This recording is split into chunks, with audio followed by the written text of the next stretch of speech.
오늘 시편 128편 설교로 일단 시편 설교를 마무리하고 내년 연초에는 골로새서를 가지고 주일마다 은혜를 받으려고 하고 그 이후에 이제 시편을 다 끝내도록 하겠습니다. 이 시편 128편의 핵심 메시지는 우리 가정을 향하여 주신 하나님의 축복입니다. 여러분의 가정이 정말 하나님이 주시는 복을 받으시기를 축복합니다.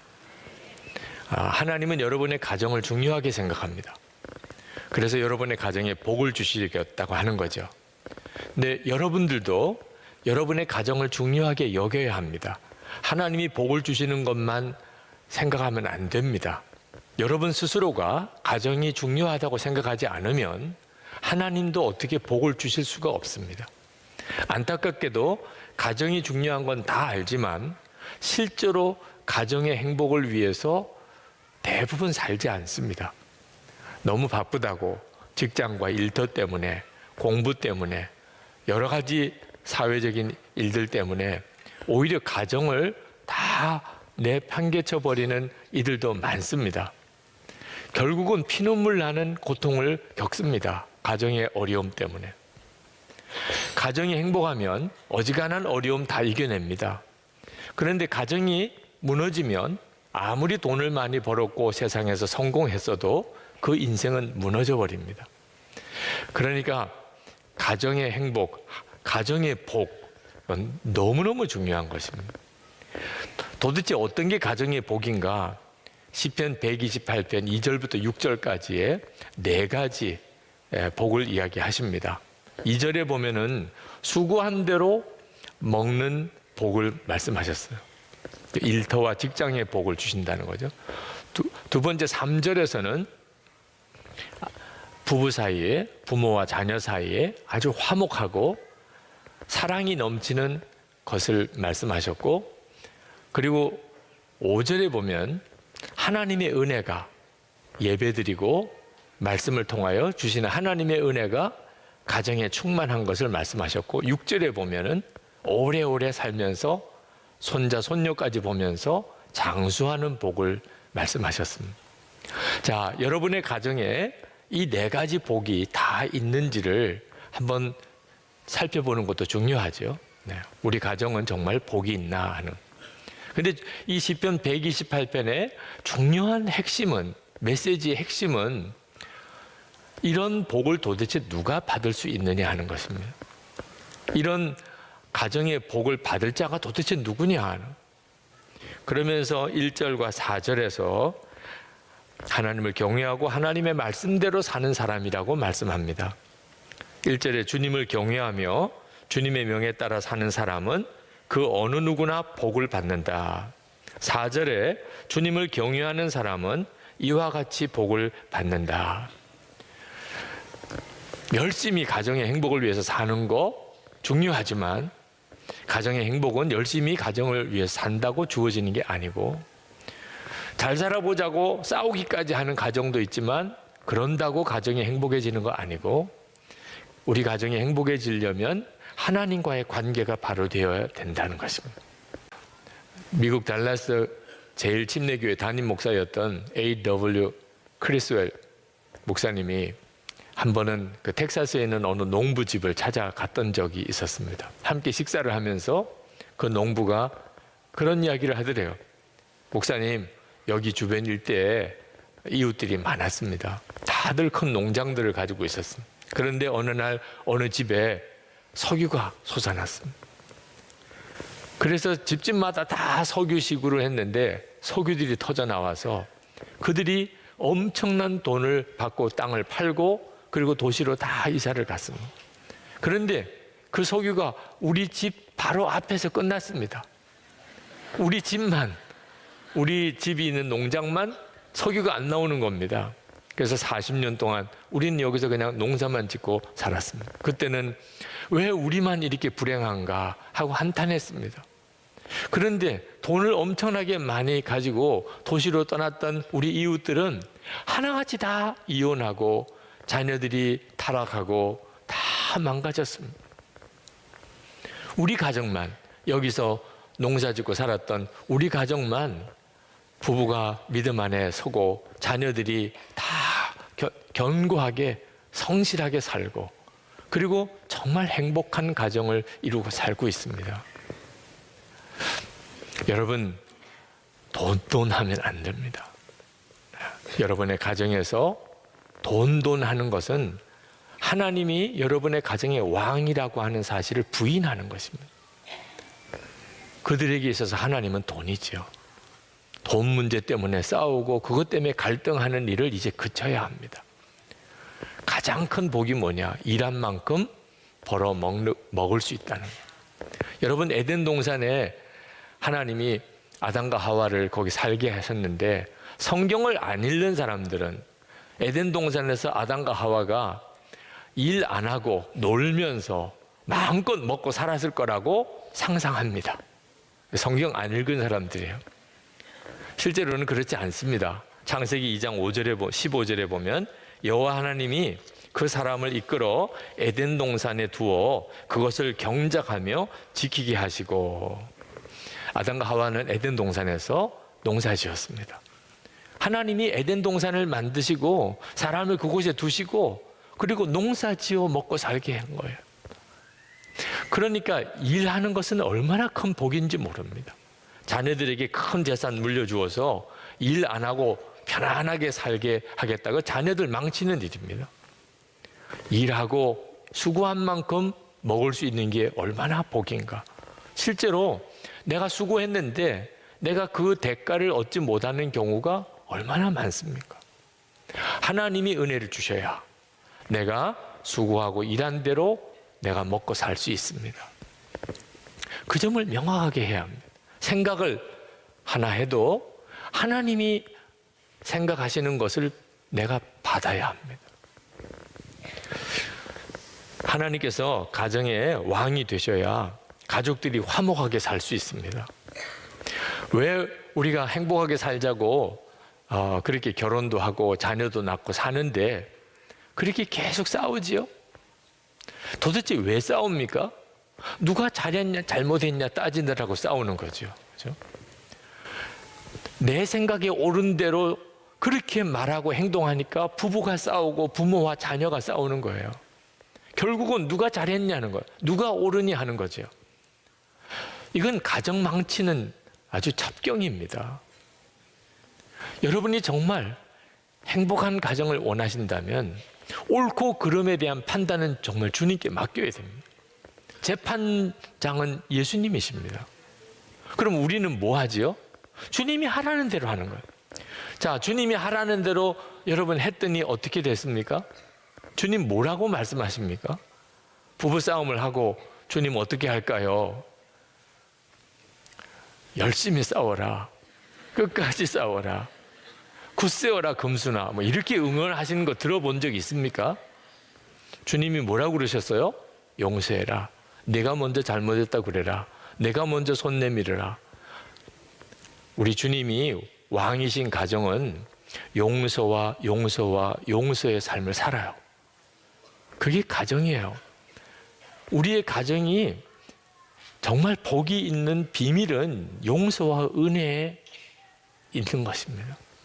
어느 목사님 아들이 기숙학교에 들어갔는데 이따금 이렇게 집에 오는데 한 번은 목사님이 혼자 집에 계신데 아들이 집으로 왔대요. 와서 금방 엄마를 찾더래요. 엄마 어디 갔냐고. 엄마 교회에 성도님과 상담할 게 있어서 가셨어. 그랬더니 그 아들이 막 짜증을 내면서 아니 왜 내가 집에 오면 항상 아무도 없는 거야. 목사님이 난감하더래요. 그럼 난 뭐야 도대체. 아니 엄마만 없으면 집에 아무도 없는 거예요. 네. 아빠는 존재감도 없어요. 이유가 뭐죠? 끝까지 용서하고 또 용서하고 용서해 주는 사랑이 엄마가 더 크니까. 그러니까 엄마만 있으면 다 있는 거고 엄마만 없으면 아무도 없는 거예요. 그게 가정의 비밀인 겁니다. 여러분 이제는 잔소리 그만합시다. 잔소리에서 사람이 바뀌고 가정 분위기가 달라진다면 창세기 1장 1절부터 잔소리하거라 나왔을 겁니다. 성경 어디를 찾아봐도 잔소리하라는 말이 없어요. 소용없다는 거예요. 잔소리로 사람 바뀌는 것도 아니고 가정 달라지는 것도 아니라는 것. 괜히 잔소리하면서 오히려 가정은 더 망가지는 거죠. 이제는 말 한마디를 해도 철저하게 왕이신 주님 다스림을 받아야 합니다. 어느 여성도님이 남편 전도하려고 그렇게 애를 썼는데 예수 믿자고 우리도 좀 신앙생활에서 가정이 좀 잘 돼보자고 할수록 더 남편은 빗나가는 거예요. 말 실수가 나오기 때문에. 어떻게 하다 보니까 잘못된 말도 하고 실언도 하고 또 너무 지나치게 이야기하기도 하고. 그래서 남편이 오히려 더 마음이 더 굳어져 버리는 것을 깨닫고 야 이거 어떻게 해야 되나 하고 기도했더니 주님이 너 말하지 마. 말하지 말고 전도해. 말하지 않고 어떻게 전도합니까? 생각해 보니까 길이 있더래요. 그래서 전도 편지를 남편에게 쓰기 시작했어요. 자, 편지를 쓰면서 보니까 말이 절제가 돼요. 표현도 다듬어져요. 정말 남편을 사랑하는 그 마음이 그대로 담겨져 있는 편지 글을 쓸 수 있게 됐어요. 그리고 그것을 남편에게 보내기 시작했습니다. 얼마 안 가서 남편이 교회를 나왔어요. 아내가 정말 지혜로운 거죠. 예수님이 왕이시라고 하는 말이 그 말인 것입니다. 여러분, 가정에서 큰 소리 내지 말아야 됩니다. 쉿, 왕이 계세요, 우리 집에. 그렇게 해야 하는 겁니다. 불평하고 원망하면 안 됩니다. 우리 집에 왕이 계시다. 여러분이 항상 이렇게 분명하게 예수님이 우리 가정에 이제 왕이 되셨다고 믿으면 여러분의 가정 안에 부부 관계, 부모 자녀 관계 다 바뀝니다. 우리 주님이 그렇게 만드십니다.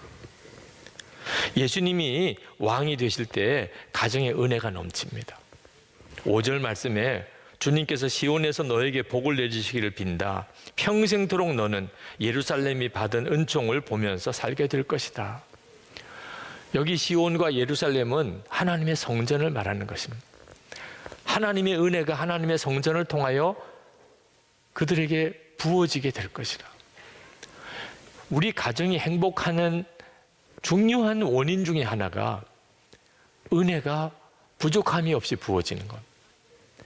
여러분 교회 올 때 기쁘셨나요? 예배 드리는 일이 여러분의 마음의 사모함이신가요? 여러분이 기도하는 일이 잘 되시나요? 여러분은 늘 성경을 읽고 묵상하며 사시나요? 이것은 여러분의 가정이 행복한가 아닌가를 알 수 있는 매우 중요한 지표예요. 하나님의 은혜의 통로가 막히지 않고 있어야 비로소 여러분의 가정 안에 하나님의 역사가 나타나는 겁니다. 그런데 예배 드리는 게 무의미해요. 무미건조해요. 지루해요. 설교 듣는 것 자체 기대감이 없어요. 성경은 안 읽고 살아요. 기도하는 시간 갖지 못해요. 돈 아무리 많이 벌어봐요. 은혜의 문이 닫혀져 있는데 어떻게 행복할 수 있어요? 정말 정신 똑바로 차려서 여러분들의 삶 속에 은혜의 문이 열려 있는지를 살펴야 됩니다. 은혜의 문이 열리면 그러면 가정 안에 놀라운 하나님의 은혜가 넘치게 됩니다. 어느 남자 성도님 사업하다가 예상치 못한 어려움이 겹쳐서 완전히 망해버렸습니다. 빚 더미에 올랐어요. 극단적인 생각까지 했습니다. 근데 그날부터 아내가 교회에 철야 기도를 가는 겁니다. 처음에는 그런가 보다 그랬는데 하루 이틀 아내가 매일 저녁에 교회 가서 철야하는 걸 보고 내가 정신 차려야 되겠다. 갑자기 그런 생각이 들 때 내가 이런 나약한 생각하면 안 되지. 그리고는 아내를 따라서 자기도 교회를 나왔습니다. 예배당에 아무도 없는 예배당에 군 두 내외가 그 예배당에 들어가서 기도하는데 뭐라고 설명할 수 없는 마음의 믿음이 생기는데 하나님이 계신 것과 자기를 사랑하시는 것과 자기는 절대로 이렇게 망할 게 아니라는 것이 믿어지더래요. 그리고 다시 일어난 거예요. 가정 안에 항상 하나님의 은혜가 열려 있도록 해야 합니다. 힘들고 어려우면 큰 소리로 찬송하고, 그리고 함께 속회원들 집에 오시도록 해서 가정에서 함께 큰 소리로 성경 읽고 통성기도 해보세요. 가정의 영적인 분위기가 확 달라집니다. 그렇게 하면서 하나님이 우리 가정을 세우시는 것입니다. 하나님을 경외하는 것이 건강하고 장수하는 것과 무슨 관련이 있을까? 밀접한 관련이 있습니다. 저는 매일 성경 보고 그리고 기도하고 예수 동행 일기 쓰는 것만 아니고 운동도 열심히 합니다. 저는 별로 운동을 좋아하는 그런 스타일이 아닙니다. 그런데도 저는 성경 읽는 거나 기도하는 거나 예수 동행 일기 쓰는 수준으로 운동합니다. 주님이 그렇게 하라고 하시니까. 저는 기도하는 것도 운동하는 것도 다 똑같은 경건이라고 생각합니다. 제 건강을 저보다도 더 챙기시는 분이 주님이십니다.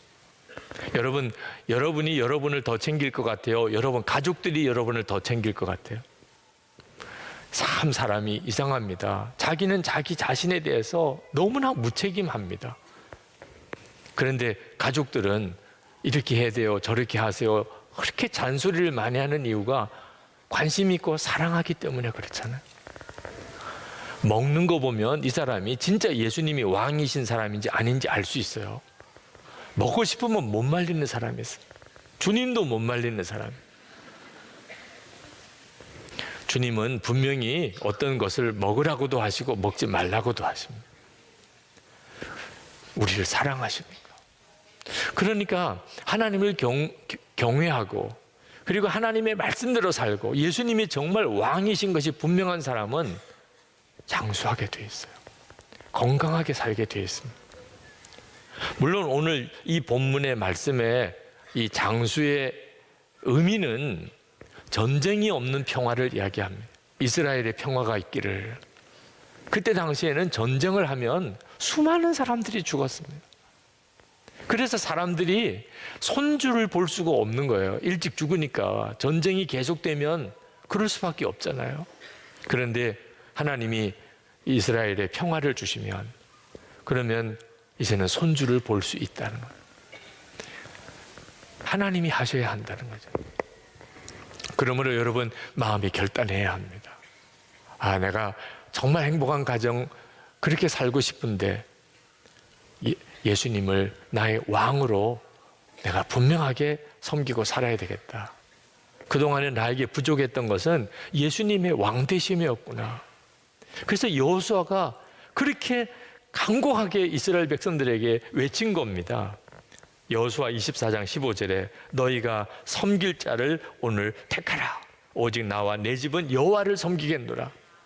우리에게는 섬길 왕이 계세요. 내 마음에 계시고 우리 가정 안에 왕이 계세요.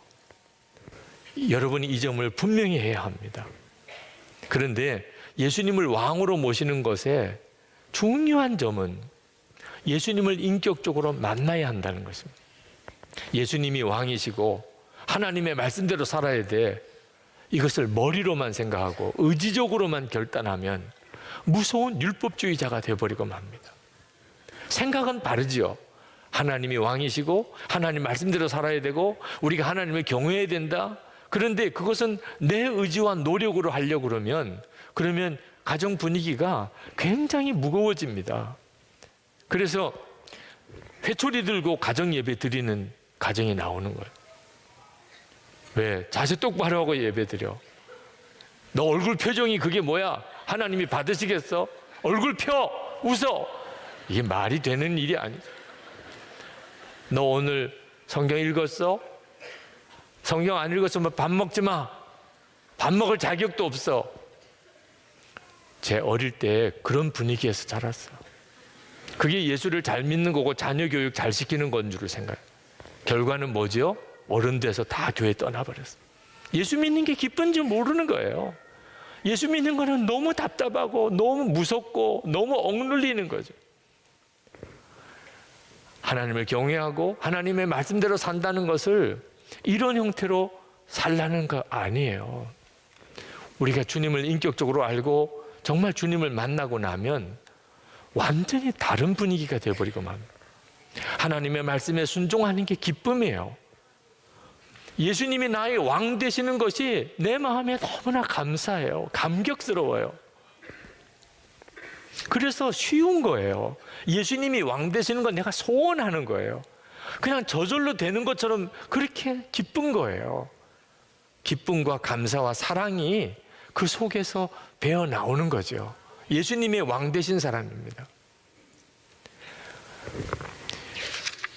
리더십의 세계적인 그런 권위자인 존 맥스웰이 어려서 가장 자기가 싫어했던 게 뭐냐면 설거지하는 거였던, 엄마 아빠가 설거지하라고 시키는 게 제일 싫더래요. 그런데 고등학교 다닐 때 여자친구가 생겼습니다. 근데 여자친구 집에 가보면 여자친구가 늘 설거지하는 일이 많더래요. 그러면 자기는 기쁘게 옆에 가서 같이 설거지를 했던. 사랑하는 마음이 생기면 싫은 게 다 의미가 달라집니다. 이건 정말 신비한 일이죠.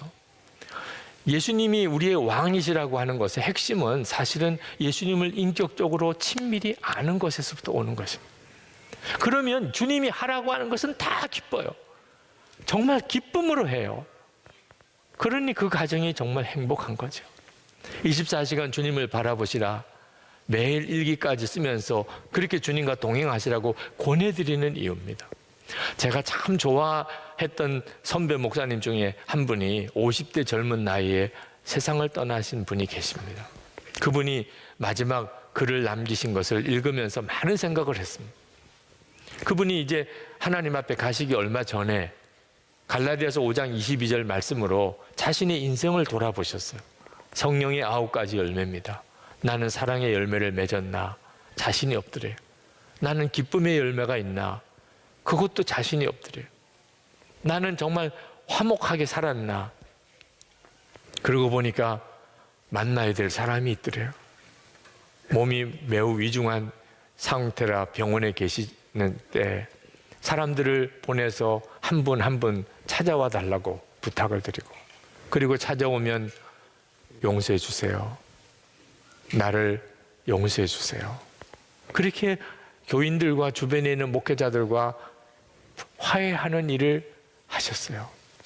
성령의 9가지 열매 중에 자신 있게 이거다, 나는 이 열매를 맺었다, 그렇게 말할 자신이 없더래요. 그게 너무 후회스럽더래요. 하나님, 제가 다시 일어나게 되면 저는 이제는 정말 사랑만 하며 살 겁니다. 기쁨으로 살 겁니다. 하나님께서 아니야, 너 이제 나에게 와야 돼, 그러시더라는 거죠. 그러면서 왜 내가 이렇게 열심히 목회도 했는데 열매는 하나도 없나? 이유를 알았다는 거예요. 요한복음 15장 4절 5절에 내 안에 거하라, 나도 너희 안에 거하리라. 너희가 내 안에, 내가 너희 안에 거하면 너희가 많은 열매를 맺을 것이라. 그거 하나를 못했다는 겁니다. 예수님 안에 거하는 것. 열심히 설교하고 열심히 목회하고 열심히 신방하고 교회 건축하느라고 열심히 애쓰고 헌신하고 수고했지만 주님 안에 거하는 것을 항상 점검하지 못했다는 거예요. 그래 지나오고 이제 하나님 앞에 갈 때가 됐는데 내 삶 속에서 열매는 없구나. 그런 안타까움을 글 속에서 그렇게 고백하시는 것을 읽었습니다. 예수님이 왕이시다. 내가 항상 예수님 안에 거하는 것과 같은 뜻입니다. 여러분, 후회 없이 사셔야 됩니다. 여러분의 가정 정말 복이 있으려면 여러분이 항상 예수님 안에 거하셔야 돼요. 예수님이 왕이셔야 합니다. 여러분 중에 이미 가정이 망가질 대로 망가지고 깨질 대로 깨져서 너무나 고통당하시는 분이 있으실 거예요. 어떤 분들은 사랑하는 가족들 다 떠나고 혼자 남아있는 분도 있을 겁니다. 그러나 포기하지 마세요. 여러분이 예수님 안에 거하고 예수님이 여러분의 마음의 왕이 되시면 우리 주님은 반드시 여러분들을 회복시키십니다. 약속하신 말씀이 여러분에게 그대로 성취되게 하십니다.